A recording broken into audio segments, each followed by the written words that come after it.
Hey guys, so today we are doing the problems for chapters 14 and 15. So the first one is your quick write. It says, what is your favorite season and why? Mine is summer, so I would put that and then I would tell you why in a few sentences.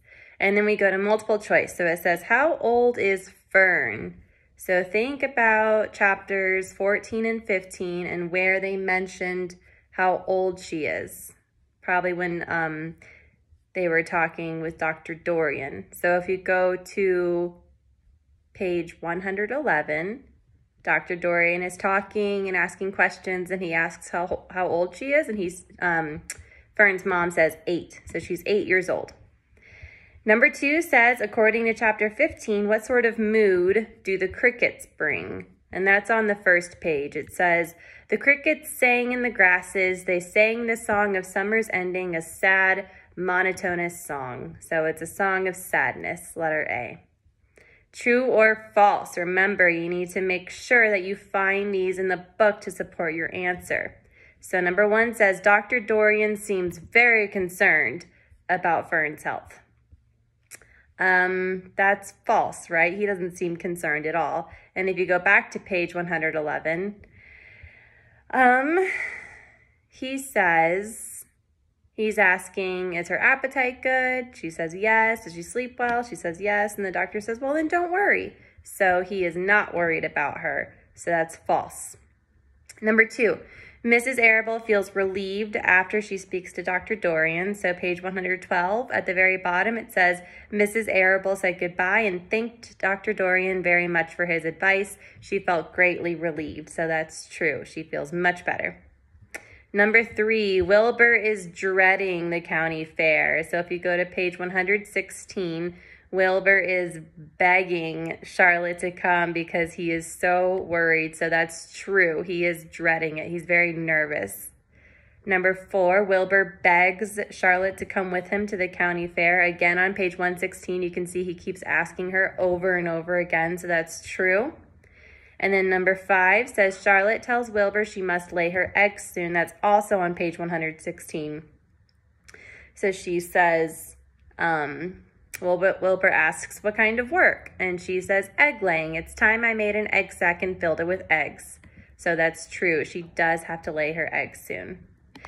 Figurative language. Find an example of figurative language from the chapters and write it on the lines below, then tell its type. So I found one that I'll share with you, but I want you guys to find some on your own. So if you go to page 114, at the bottom of the second paragraph, it says, a little maple tree in the swamp heard the cricket song and turned bright red with anxiety. So that's personification, right? It's making the maple tree do something that a human does. So that would be my example. And then we go to your short answers. So number 1 says, summarize Mrs. Arable's conversation with Dr. Dorian. Do you agree or disagree with what Dr. Dorian tells Mrs. Arable? So you would look at pages 107 to 112 because those are all the pages where they're talking.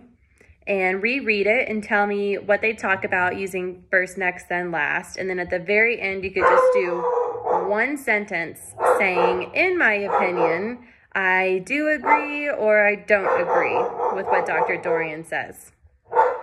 Number 2, why is Charlotte worried? What clues in the text lead you to think this? So if you go to page 115, I'm going there now.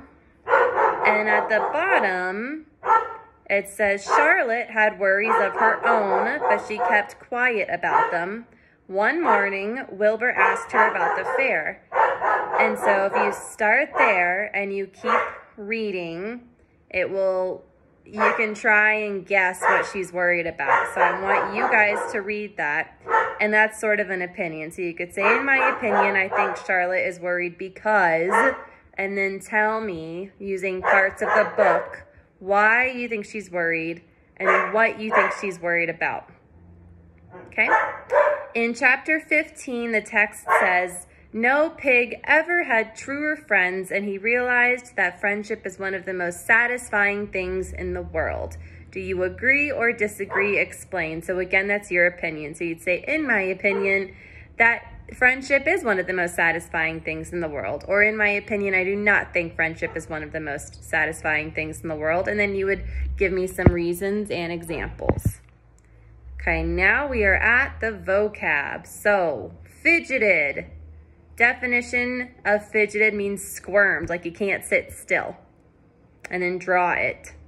Incessant, constant, non-stop. You don't stop, you keep going.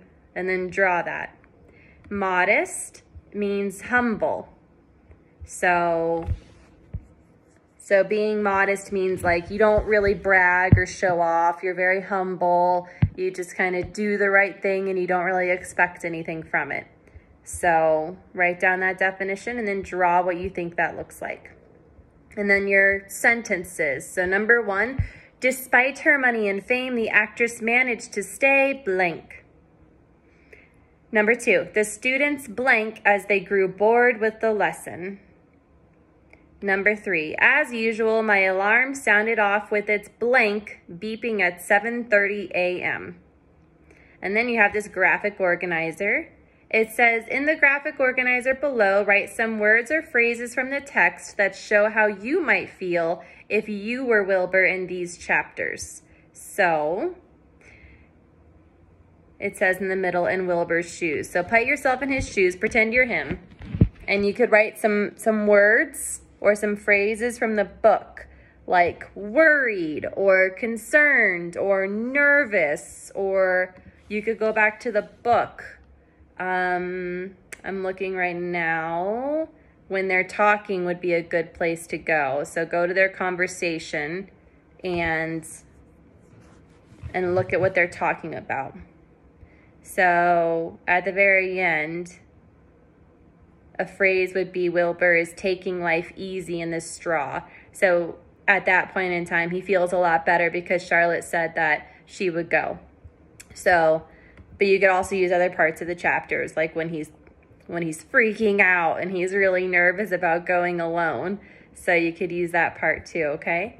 So that would be your Beyond. So anyway, we will do chapters 16 and 17 tomorrow.